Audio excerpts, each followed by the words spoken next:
မိတ်ဆွေများအားလုံးမင်္ဂလာပါဒီနေ့ကျွန်တော်major key နဲ့ minor key အကြောင်းလေးနည်းနည်းပြောပြချင်ပါတယ်เนาะဒီဥစ္စာကတော့music theory အရာလေးစနစ်တကျလေ့လာမယ်ဆိုရင်တော့ပို့ပြီးတော့ကောင်းပါတယ်ဒါပေမဲ့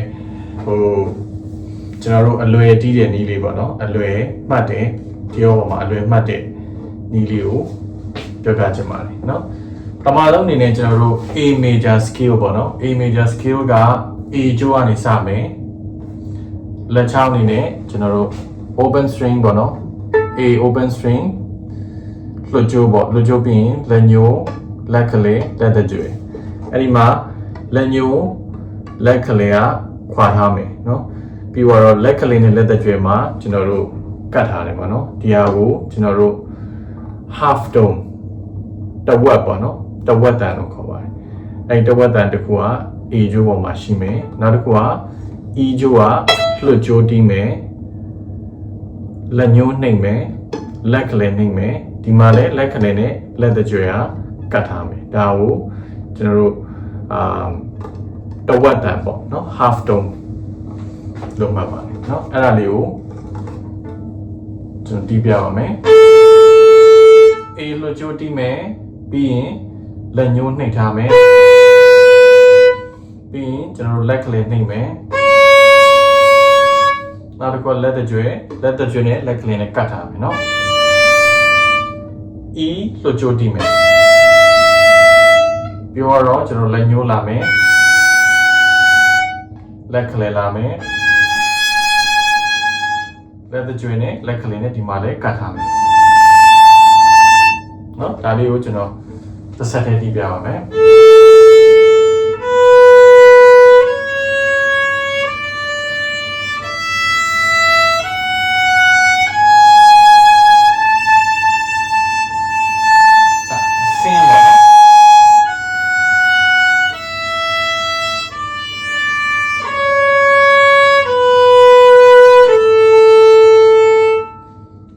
ကျွန်တော်တို့ A major scale လို့ခေါ်ပါတယ် major ပေါ့ major ဆိုနောက်တစ်ခုကကျွန်တော်တို့ minor ရှိမယ်เนาะ minor က minor မှာအမျိုးမျိုးရှိပါတယ်ဒါပေမဲ့ဒီနေ့ကျွန်တော်ပြပြမယ့်ဟာကharmonic minor လို့ခေါ်ပါတယ်เนาะ harmonic minor ဘယ်လိုတီးမလဲဆိုတော့ကျွန်တော် A လွှတ်ကြိုးကနေပဲ A harmonic minor ပေါ့เนาะ A လွှတ်ကြိုးတီးမယ် A မှာပဲလက်ညှိုးနှိပ်မယ်ပြီးတော့လက်ကလေးမှာဒီလက်ကလေးကကျွန်တော်လက်ညှိုးနဲ့ကတ်ထားမယ်เนาะလက်ကလေးနဲ့လက်ညှိုးနဲ့ကတ်သွားပြီအဲ့တော့ဒီဟာတဝက်တန်ပေါ့ပြီးသွားတဲ့အခါမှာလက်သက်ကြွယ်လာမယ်เนาะလက်သက်ကြွယ်လာမယ်ပြီးသွားရင် E ကိုကျွန်တော်လွှတ်ကြိုးတီးမယ်နောက်တစ်ခုက E string ပေါ်မှာလက်ညှိုးလာမယ်ဒီလက်ညှိုးကကျွန်တော်တို့ဒီကျိုးရဲ့အဆုံးနာကိုကတ်ထားမယ်เนาะကတ်ထားပြီးတော့ဒီလိုပေါ့နော်ဒီလိုကြိုးပြီးသွားရင်လက်ညှိုးကတ်ထားမယ်နောက်တစ်ခုကကြတော့လက်ကလေးဒီလက်ကလေးကကျွန်တော်တို့လက်တကြွယ်နဲ့ကတ်ထားတယ်ဟာပေါ့နော်အဲ့တော့ဒီလက်ညှိုးနဲ့လက်ကလေးကိုဒီမှာကြည့်လိုက်မယ်ဆိုရင်တော်တော်လေးဝေးတယ်နော်ပြီးသွားတဲ့အခါမှာလက်တကြွယ်လာမယ်နော်တရားကA harmonic minor လို့ခေါ်တာပေါ့နော်အဲ့ဒါလေးကျွန်တော်ပြပြမယ်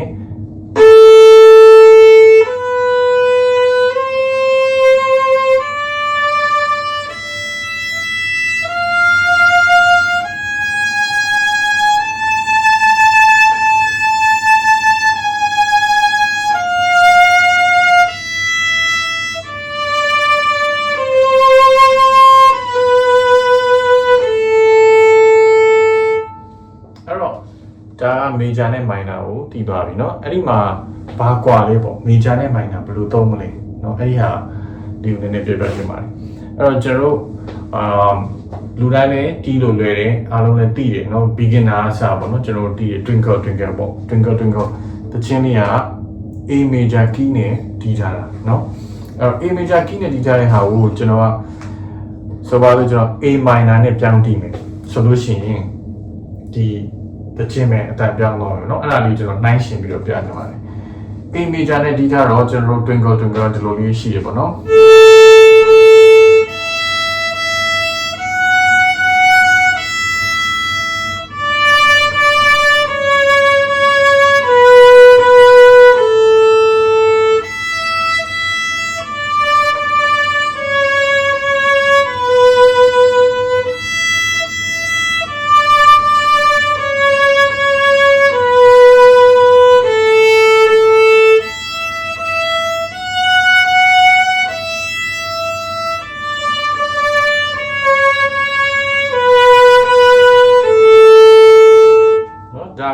A major ပြီးရင် nego original ပေါ့အဲ့ဒါကိုကျွန်တော်က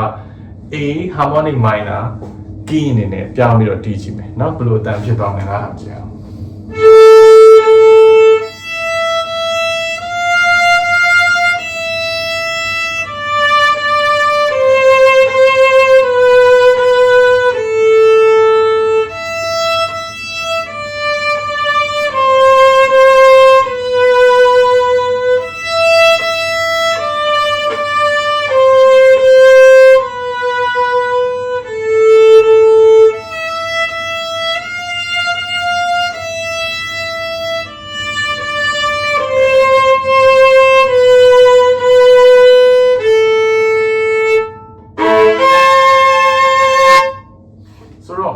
ကျွန်တော်တို့ဒီ key မှာခုန major နဲ့ major minor နဲ့နှိုင်းယှဉ်ပြထားသလိုမျိုးဘာပဲကွာဝါလဲဆိုတော့ဒီလက်ကလေးကပထမ major key twinkle twinkle မှာဆိုရင်ကျွန်တော်တို့လက်တကြွနဲ့ကတ်ထားတဲ့ပုံစံပေါ့နော်အဲ့ဒီကနေပြီးတော့ဒီလက်ညှိုးနဲ့ကတ်ထားတဲ့လက်ကွက်ကိုပြောင်းသွားတယ်เนาะအဲ့ဒါက minor မှာပြောင်းသွားတယ်ဟာနောက်တစ်ခုကဒီလက်ညှိုးကဒီကျိုးရဲ့အဆုံးကိုဆင်းသွားတယ်ပေါ့အဲ့ဒီနှစ်ခုပဲပြောင်းသွားတယ်အဲ့ဒီနှစ်ခုပြောင်းသွားကြပြီခုနလိုအတန်ကလုံးဝပြောင်းသွားတယ်เนาะအဲ့မှာเนาะဒီမှာဒီလက်ညှိုးသူ့ရဲ့ nego original အဲ့ဒီကနေကျွန်တော် minor ဆိုတော့သူ့ရဲ့လက်ညှိုးကိုကျွန်တော်အနှိမ့်ပေါ့เนาะတဝက်တုံးတဝက်နှိမ့်လိုက်တယ်ဒီမှာကျိုးရဲ့အဆုံးရွှေ့လိုက်တယ်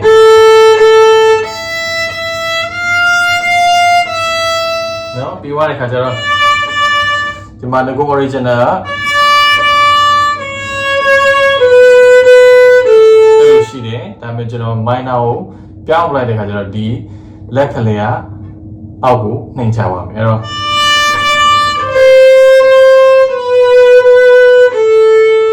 နော်အဲ့ပိုက်ကလေးကျွန်တော်ပြန်တီးပြမယ် minor ကဒီလိုဖြစ်သွားတယ်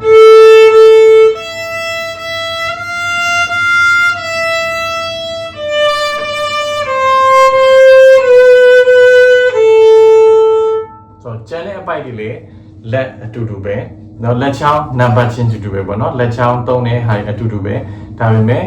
နံပါတ်2ကိုနှိပ်တဲ့ချိန်မှာ A ကျိုးမှာလက်ညှိုးနဲ့ကတ်ထားမယ်နံပါတ်1ကို E ကျိုးပေါ်မှာနှိပ်တဲ့အခါမှာ